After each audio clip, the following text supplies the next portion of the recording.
श्री राम, हर हर महादेव, जय हिंद राष्ट्र। हिंदुत्व दर्शन आपका अपना चैनल है और उस पर आपका हार्दिक अभिनंदन है। और आज मैं ब्रह्मानंद आर्य आप सबके समक्ष एक महत्वपूर्ण बिंदु को लेकर के आया हूं। और हाल ही में फैजल खान उर्फ खान सर के द्वारा यह कहा गया कि धार्मिक युग आएगा तो जातिवाद चरम पर होगा, जातिवाद बढ़ेगा।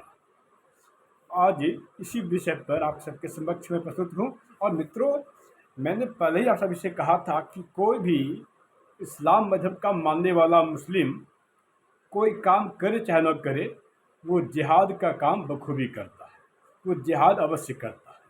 चाहे वो डॉक्टर हो, चाहे वो शिक्षक हो, चाहे वो शिक्षा मंत्री हो, इंजीनियर हो, शिक्षक हो, शिक्षिका हो, चाहे वो कैब चालक हो, चाहे वो खाना बनाने वाला हो।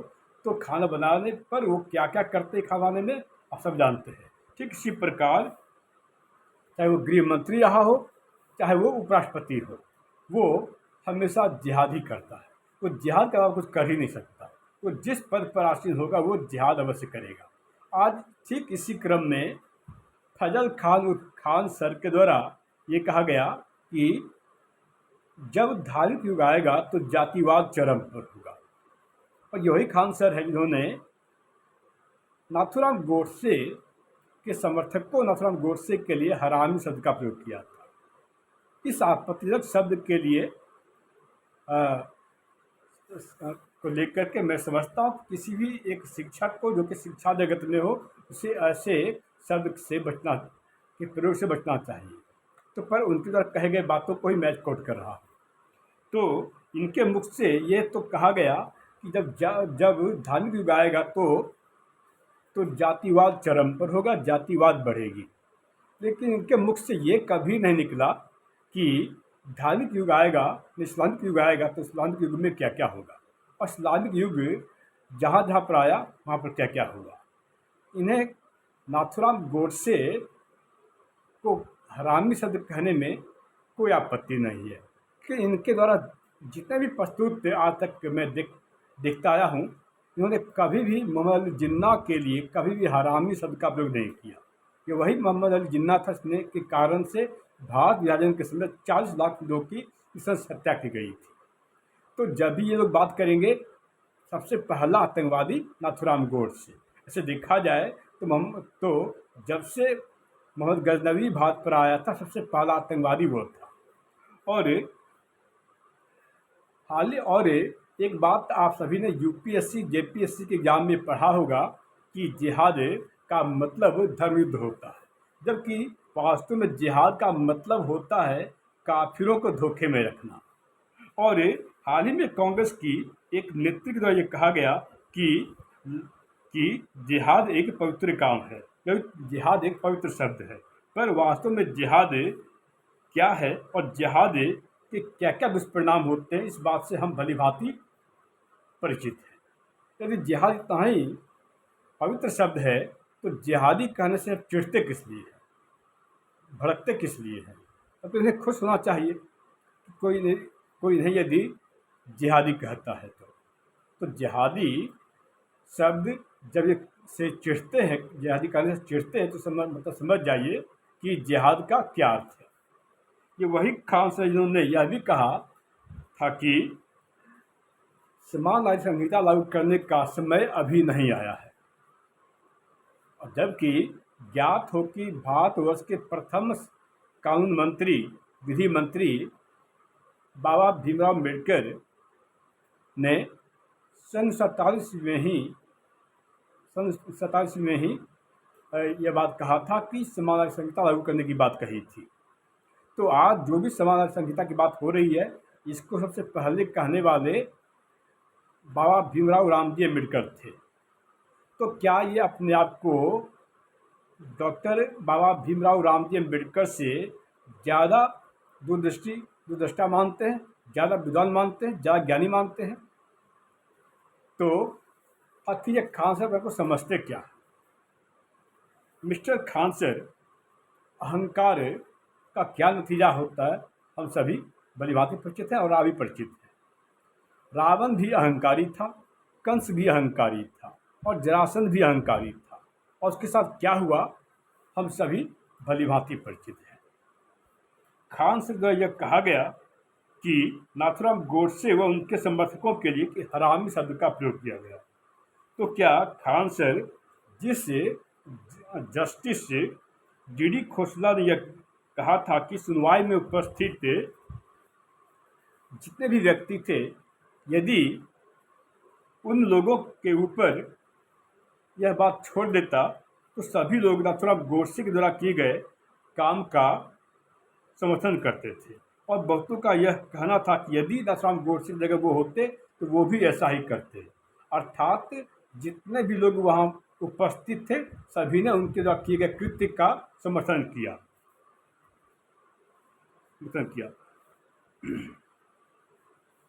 तो और आपके जानकारी के लिए बता दूं कि जब नाथुराम गोडसे के द्वारा तथाकथित महात्मा की हत्या नहीं की गई थी, वो वध किया गया था। मेरी नज़रों में वो वध है।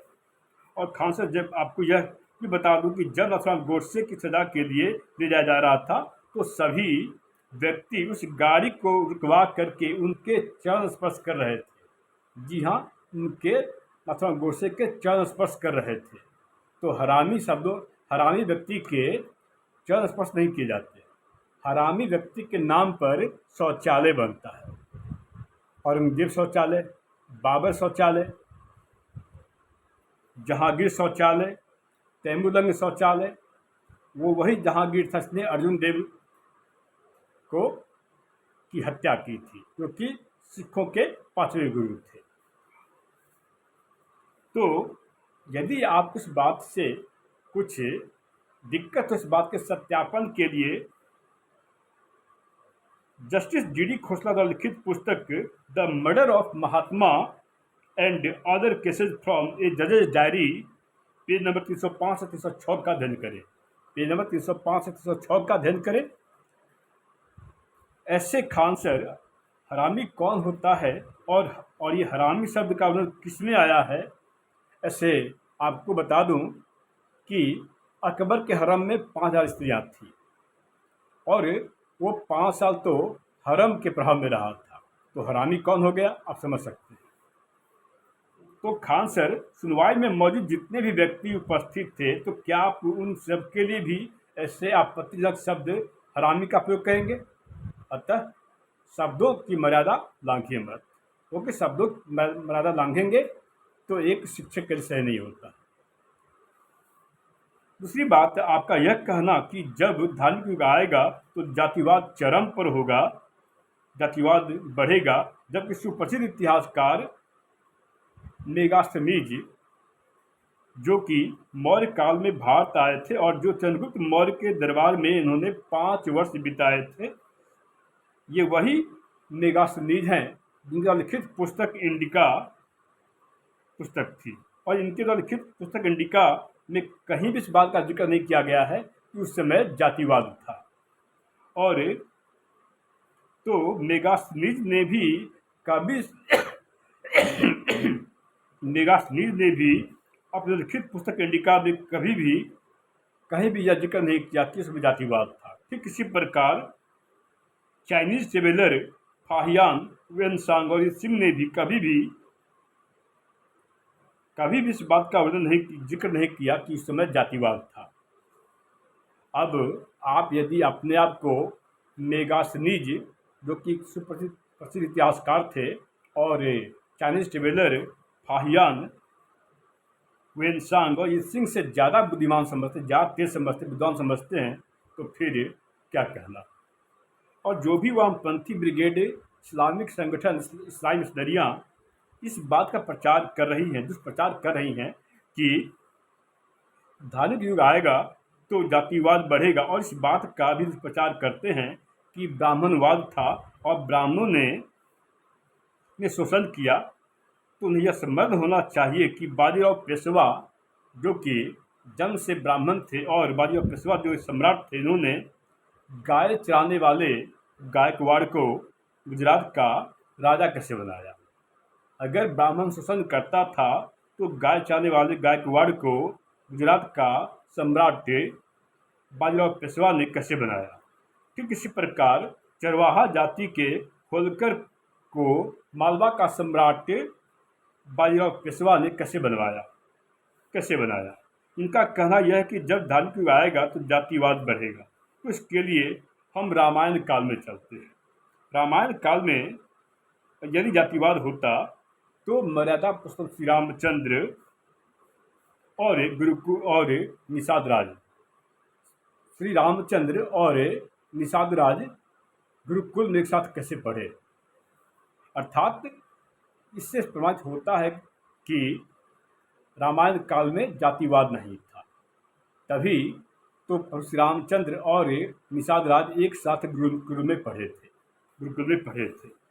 और जातिवाद यदि होता तो प्रभु श्री रामचंद्र सबरी के कुटिया में कैसे गए और कैसे सबरी का वास्तविक नाम था श्रावणी, तो सबरी के घर उन्होंने भोजन कैसे ग्रहण किया।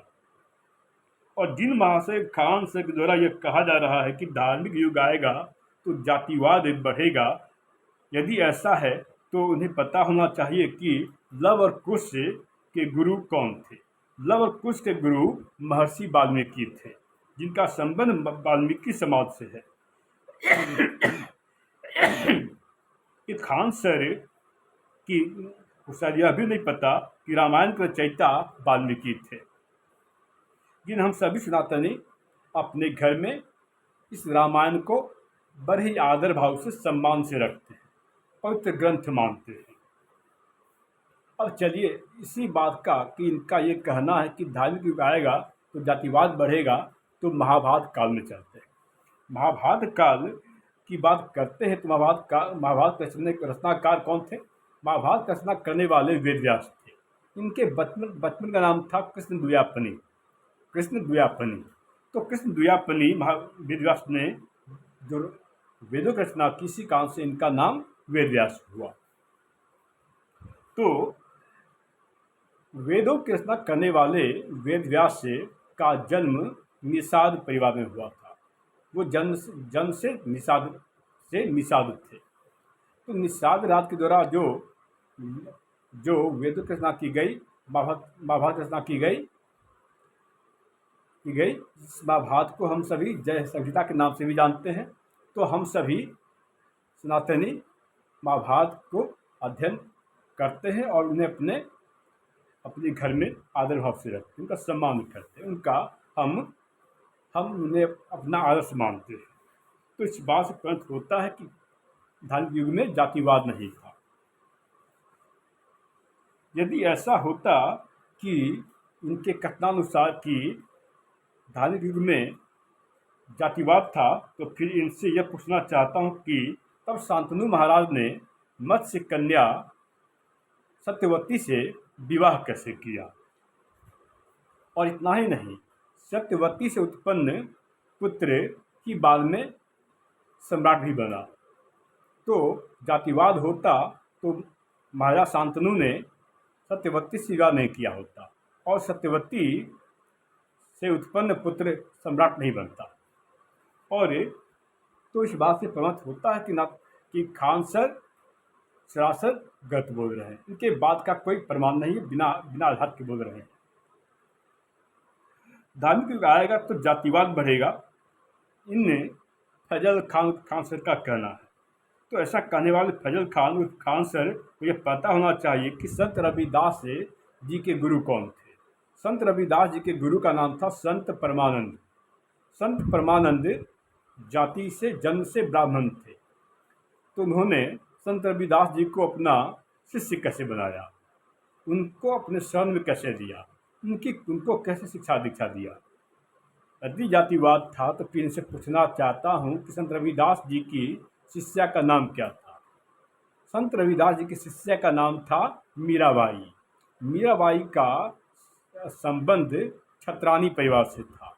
मीराबाई छत्रानी थी। तो फिर संत मीराबाई संत रविदास जी की शिष्या कैसे बनी।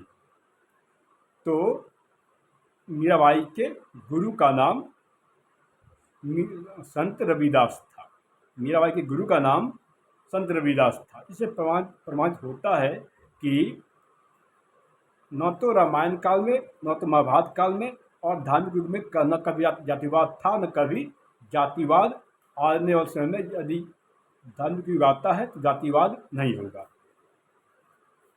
तो खान सर फैजल खान, जो आप यह कह रहे हैं कि धार्मिक युग आएगा तो जातिवाद बढ़ेगा, जात पात बढ़ेगा, तो वेद व्यास से हस्तिनापुर साम्राज्य में एक महान संत थे, महर्षि थे।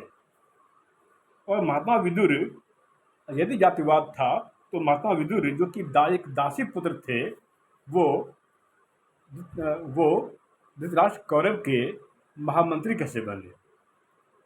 तो वेद व्यास से जी एक जो महान संत थे और उनके द्वारा लिखित पुस्तक का अध्ययन सभी करते हैं। और उन्होंने जब रचना किया था महाभारत का, इसके बाद से इन्हें निषाद को भी 5वें वर्ण में शामिल किया गया। तो इस बात का दुष्प्रचार करने वाले खान सर कृपया सोच समझ के बात करें। और दूसरी बात, आपने यह तो बताया कि धार्मिक युग आएगा तो जातिवाद बढ़ेगा। अब मैं आपसे बता रहा हूँ सभी को कि अब आने वाले समय में, कुछ समय में मैं ये बताऊंगा कि इस्लामिक युग आएगा तो क्या क्या होगा, इस्लामिक युग में क्या क्या होता है। तो इस्लामिक युग पर वो मौन है, अब मैं मौन नहीं रहूँगा। अब इस्लामिक युग जहाँ जहाँ आया, जहाँ जहाँ इस्लाम फैला, वहाँ पर क्या क्या हुआ, इस बात को मैं जल्द ही आप समक्ष लाने का प्रयास करूँगा। और खासकर जिसने भी इस बात का प्रचार प्रसार किया कि मनुवाद अब ब्राह्मणवाद था, इस सबको मैंने पहले जवाब दे चुका हूँ। और इससे संबंधित प्रस्तुति हमारी पहले से विद्यमान है, अवेलेबल है, इससे आप जाकर के देख सकते हैं। जय श्री राम, हर हर महादेव, जय हिंद राष्ट्र।